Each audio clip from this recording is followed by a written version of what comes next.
গৃহিণী বলতেই কাজ আর কাজ। কাজ ছাড়া তো একটা দিনও কোনোভাবেই পার করা যাবে না। তবে আজকে ইচ্ছা করে একটু কাজে ফাঁকি মারলাম।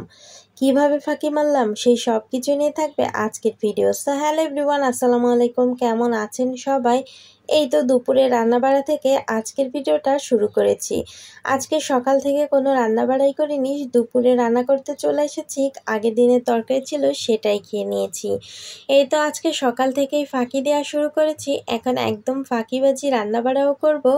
অনেক দিন ধরে ফ্রিজে একটা বেগুন পড়েছিল, আর সেই বেগুনটা দিয়েই একটা তরকারি বসিয়ে দেব। কোনো কাজ যেই দিন আমার করতে ইচ্ছা করে না সেই দিন আমি একদমই রান্নাও করতে চাই না, কিন্তু রান্না না করলে খাবো কি সেই চিন্তা করে রান্নাটা তো করতেই হবে। এই তো কথা বলতে বলতে একদম বেগুনের তরকারিটা বসিয়ে দিয়েছি। আজকে হচ্ছে মাছের মাথা দিয়ে বেগুন রান্না করব। আর এই তো মাছগুলো ভাজি করতে বসিয়ে দেব অন্য একটা তরকারির জন্য। আর এই তো ফাঁকিবাজি রান্নাবাড়ার মধ্য দিয়ে একটা দিন পার করে ফেললাম। যেই দিন আমি কাজ করি সেদিন দুনিয়ার সমস্ত কাজ করে ফেলি। আজকে কেমন যেন শরীরটাও ভালো নেই, আর একদমই কাজ করতে ইচ্ছা করছে না। তো যাই হোক, একদম কাজ না করলেও চলবে না, যেহেতু ছোট বাচ্চা ঘরে আছে। এইদিকে কথা বলতে বলতে তরকারির মাছগুলো সুন্দর মতো কষিয়ে নিয়েছি, আর একসঙ্গে ঝোলও দিয়ে দিয়েছি। আর এইদিকে পাটায় মশলা বেটে তারপর পাশের চুলায় তরকারিটাও বসিয়ে দিয়েছি। আজকে হচ্ছে কুমড়ো বড়ি দিয়ে আর আলু দিয়ে রান্না করব।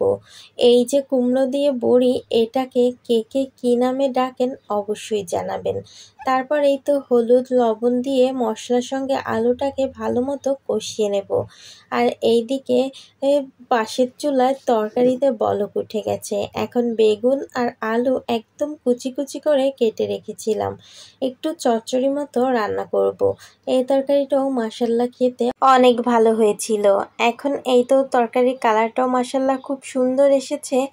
এখন এই তো আলু দিয়ে আর মশলা দিয়ে ভালো মতো কষানো হয়ে গেছে। এখন অল্প করে কষানোর জন্য পানি দিয়ে দিয়েছি। বড়িটা মশলার সঙ্গেই দেওয়ার কথা ছিল, কিন্তু একদম ভুলে গেছি, তাই এখন দিয়ে দিলাম। আর ভালো করে কষিয়ে নেব। যত ভালো করে কষানো হবে তরকারি খেতে তত মজা হবে। ঝোল দিয়ে দিয়েছি, আর এখন হচ্ছে ঢাকা দিয়ে কিছুক্ষণ জাল দিয়ে নেব। এদিকে বেগুনের তরকারিটা প্রায় হয়ে গেছে, আর কিছুক্ষণ রান্না করলে একদম কমপ্লিট। ঝোলটা একদম শুকিয়ে ফেলবো। আর এইদিকে আমার আলু দিয়ে বড়ির তরকারিটা প্রায় হয়ে এসেছে। দেখছিলাম যে আলুগুলো সেদ্ধ হয়েছে কিনা। এখন মাছগুলো দিয়ে আরও কিছুক্ষণ জাল করব, 10-15 মিনিট। একটু ঢাকা দিয়ে রাখবো যাতে অনেক তাড়াতাড়ি তরকারিটা হয়ে যায়। ওইদিকে বেগুনের তরকারি হয়ে গেছে, সেটাকে নামিয়ে নিয়েছি। তো যাই হোক, আজকের ভিডিওটা এইখানেই রাখছি। কেমন হয়েছে অবশ্যই জানাবেন। সবাই ভালো থাকবেন, সুস্থ থাকবেন। আল্লাহ হাফেজ, আসসালামু আলাইকুম।